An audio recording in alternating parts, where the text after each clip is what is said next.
সবুজ চায়ের সমাহার খ্যাত উত্তরের জেলা পঞ্চগড়। গত ২ দশকে পঞ্চগড়ের সমতল ভূমির চা শিল্পে এসেছে বৈপ্লবিক পরিবর্তন।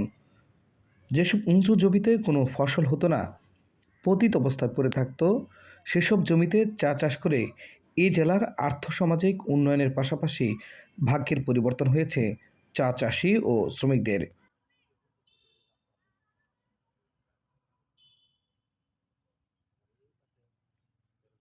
বাংলাদেশের একমাত্র সমতলের চা বাগান হচ্ছে পঞ্চগড়। পাহাড়ি যে জেলাগুলো আছে সেগুলোতে চা হয়, কিন্তু বাংলাদেশের সবচেয়ে যে উৎকৃষ্ট মানের চা হয় দার্জিলিংয়ের একেবারে যে নির্যাস, যে সুবাস, সেরকম চা হয় পঞ্চগড়ে। এই পঞ্চগড়ে আমি এখন যেই জায়গাটিতে দাঁড়িয়ে আছি সেটা হচ্ছে ইন্ডিয়া। অবশ্য এটা হচ্ছে ইন্ডিয়ার চা বাগান, আর আমার এই পাশে হচ্ছে বাংলাদেশের চা বাগান। এখানে প্রথমে জেলা প্রশাসক রবিউল হোসেনের তত্ত্বাবধানে পরীক্ষামূলকভাবে চা চাষ করা হয়।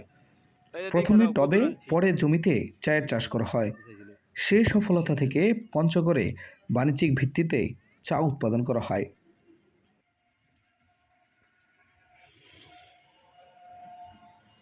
পঞ্চগড়ের চা এখন দেশের সীমানা পেরিয়ে বহির্বিশ্বের বাজারও স্থান করে নিয়েছে।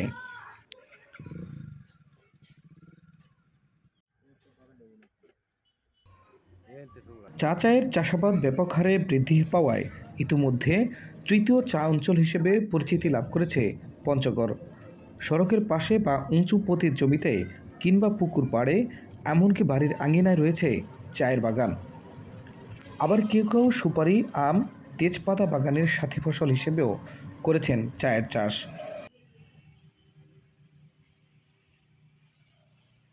চা বাগানের কথা এক সময়ের পতিত গোচরণ ভূমি ও দেশের সবচেয়ে অনুন্নত জেলা এখন চায়ের সবুজ পাতায় ভরে গেছে। সৃষ্টি হয়েছে চোখ জোড়ানো নৈসর্গিক সৌন্দর্য। দেশের বাজারসহ আন্তর্জাতিক বাজারে প্রবেশ করেছে পঞ্চগড়ের চা।